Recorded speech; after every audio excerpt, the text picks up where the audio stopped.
against every quarterback not named Patrick Mahomes. He's 24. He wins 80% of his games. He has won a road playoff game. Outside of like Mahomes, Rodgers, there's no perfect quarterbacks. We love Drew Brees. He couldn't throw a deep ball the last 4 years in the league. Tom Brady can't outrun a batting cage. Can we stop with the perfect quarterback stuff? The kid's 24. He wins 84% of his games. He throws a nice deep ball.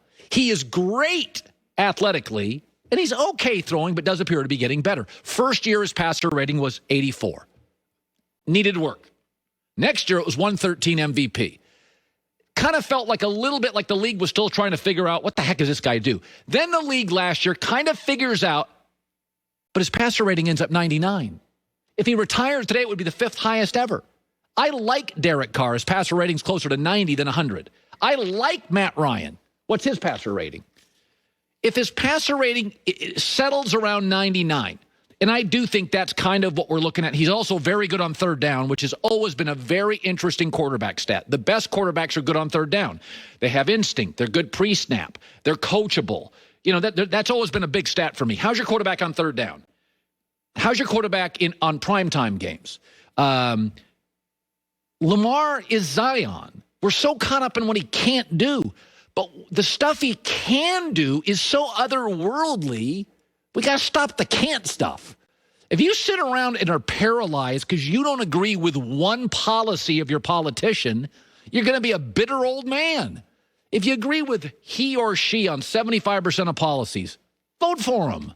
No perfect candidates out there. You're like your child if you think you're going to get a perfect candidate. Drives me nuts.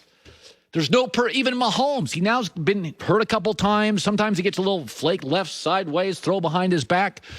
He's not perfect. I mean, he's close as perfect as we have. Aaron's about as close. Aaron can be a little condescending, a little prickly. But he's about as close as I'm going to deal with that stuff. Russell Wilson scrambles into sacks. But, boy, he's about 90% of it, it's just about as good as I can get on the market. We got to stop. There are no perfect anybody's. It just doesn't exist. We're just picking apart everybody. Just be happy. Be grateful a little. I love Bucky, but move off him. He won 81% of his games. It's insane. His passer rating is 99. You know, but sometimes on the crossing routes, all right, Mark Schlereth, I'm exhausted. I need somebody to help me. I need a life preserver for the rest of this segment. Joining us now live. You know what? I want to be positive today. Right. We're nitpicking everybody. Like none of these quarterbacks, even Trevor Lawrence isn't perfect. He doesn't play as well under pressure. Okay. By the way, I love that concept. We, especially come draft time, we get so enamored with what a guy can't do as opposed to what can this guy do, and can we put him in a system where we can take advantage of that skill set? And I think you could make a compelling argument that John Harbaugh should be one of the coaches of the year every single year because you've gone back and said, okay, there hasn't been a new passing concept in the NFL in 25 years, but we can create some unbelievable run schemes, and we can create this situation for our quarterback that he can take advantage of. And think about this. When you play the Baltimore Ravens, they take that opening kickoff, they drive it down your throat for 8 minutes and a touchdown, and you're down 7-0. And now they kick off to you, and you go 3 and out, and now you're starting as an offensive coordinator to count possessions. You're like, oh, shoot. You know what? We've had one possession. It was a 3 and out. And now all of a sudden, what do we get? A normal game, you get 12 possessions, 13 possessions. We might get 7 or 8. Now we got to score every time we touch the ball. So it takes you out of your offensive rhythm and what you wanted to call. It is the ultimate in complementary football. And the reason you can play it that way is because of number 8. So just understand, if you give that up, now you've got to recreate kind of the wheel, if you will, in Baltimore. Yeah, every time I watch Lamar, I just that's what he can do. I'm over the can'ts. I am over the can'ts. He is a freak show athlete, and he has gotten better as a passer over time. So I think they're pretty happy in Baltimore with number 8. That's just a guess. I'm going to go with unhappy. So this is interesting. I was saying this morning. If you're in a division like the NFC West, and it's really good, and you're sitting there and you're thinking to yourself, listen, if Jimmy Garoppolo gets hurt again, we're going to get nothing for him. Nothing.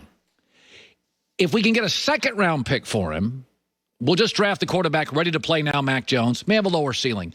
But Jimmy Garoppolo's interesting. The team, I think it's fascinating that I think what I would take a chance on him is Denver. That's where you live, and here's why. Jimmy's got 2 years left in his deal. You bring him in, and it doesn't work. Okay, well, Drew Lock's not working, and we think he's better than Drew. The second year, if you get rid of Jimmy, there's no cap hit. It's like $1 million. So if I'm Denver, I'm sitting there today, if I'm Vic Fangio, and I'm thinking to myself, I got Mahomes, Herbert, and Derek Carr. I got to get a guy that's ready to play. I don't want to go with Justin Fields. I got to win now. So I think Vic Fangio could argue, my offensive line played pretty well last year. I'll go Jimmy G. A second-round pick's not the be-all, end-all of Denver. Their roster is. So just talk about, in San Francisco's perspective, Mark, is, crap, if Garoppolo gets hurt again, he has no trade value. We'll get nothing for him. So your thoughts about Denver and Garoppolo, because it does feel like I could certainly make an argument in that draft room, we sign him to a one-year deal. If he stinks, there's no cap hit next year.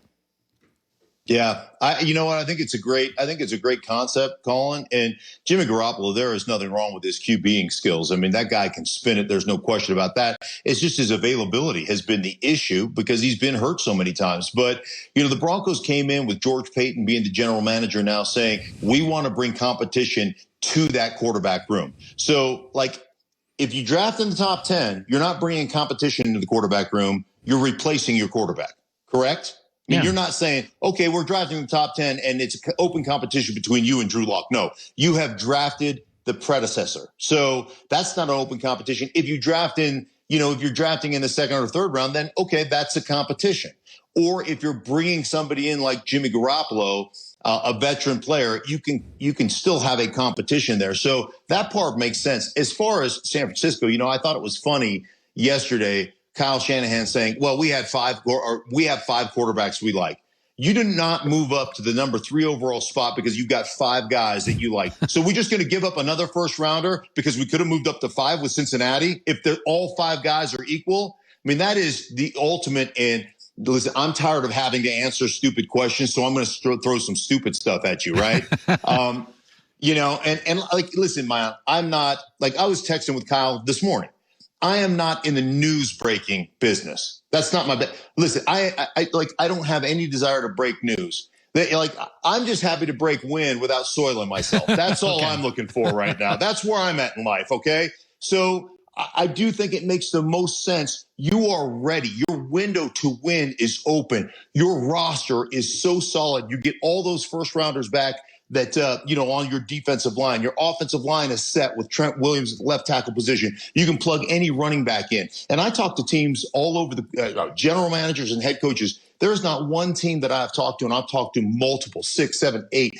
Every one of them studies San Francisco's running game. So you're not looking for a quarterback to come in and provide you with a running game. You've already got one. So that, to me, makes the most sense. Again, this is the season of lying, so I have no idea what they're doing, and I don't really care because I just want to watch it unfold on Thursday night and see exactly what happens. Yeah, I had Peter King said the draft drives him nuts. I love the draft. Where do you fall on it?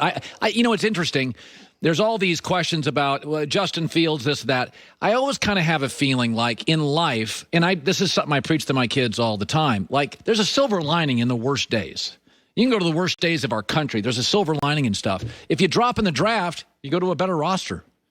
I mean, seriously. Yeah. I mean, I would love to drop to New England if I was Trey Lance. I actually think Denver at number 9. I think Denver, once their left tackle played well last year, it's like, okay, now you got some weapons and an O-line that can play. What do you make of a Trey Lance where we just don't know anything? He may drop. What do you kind of make of his small? You played at a small school, hasn't played much in a year. What do you kind of make of him as a prospect? Well, I think one of the things you look at is you look at the athleticism. I think this goes to kind of playing at a big school like Clemson as well. When you play and every guy that you play with is a superior athlete to everybody else, it makes your job that much easier. So when you're running over linebackers because you're bigger and faster and stronger than the linebackers you play with in your own division, Like, that's not going to happen to you in pro football. That's why people are saying, hey, it's going to take a while. I mean, when you look at North Dakota State, they're kind of the Alabama